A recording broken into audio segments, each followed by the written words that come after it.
লিবিয়ায় মানব পাচারকারীদের জিম্মি দশা থেকে স্বজনদের ফিরে পাওয়ার দাবিতে মানববন্ধন করেছে শরীয়তপুর ও মাদারীপুরের ভুক্তভোগী পরিবার। সকালে জেলা প্রশাসকের কার্যালয়ের সামনে মানববন্ধনে ভুক্তভোগীরা জানান, পরিবারের সচ্ছলতা ফেরাতে গত মার্চ মাসে দালালের মাধ্যমে ইতালির উদ্দেশ্যে পাড়ি জমায় 2 জেলার 24 জন যুবক। পরে তাদের ইতালি পৌঁছানোর কথা বলে লিবিয়ায় মাফিয়া চক্রের হাতে তুলে দেওয়া হয়। এক পর্যায়ে তাদের জিম্মি করে নির্যাতনের ভিডিও পাঠিয়ে কয়েক দফায় লাখ লাখ টাকা হাতিয়ে নেয় এ চক্রটি।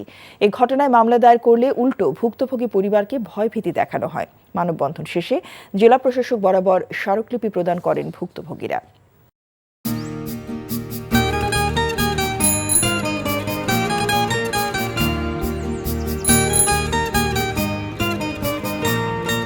শুনেন, পুরুষ মানুষ তো এভাবে ভয় পেলে চলে না, মুখে সাহস রাখতে হয়।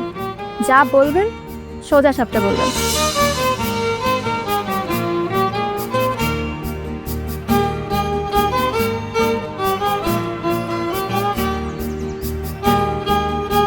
তো এই শীতে যে শীতের কাপড় ছাড়া আসছো, এটা কি ঠিক আছে? তোমাকে দেখার পর থেকে আমার জীবন থেকে শীত, গ্রীষ্ম, বর্ষা সব চলে গেছে, শুধুমাত্র তুমি আছো।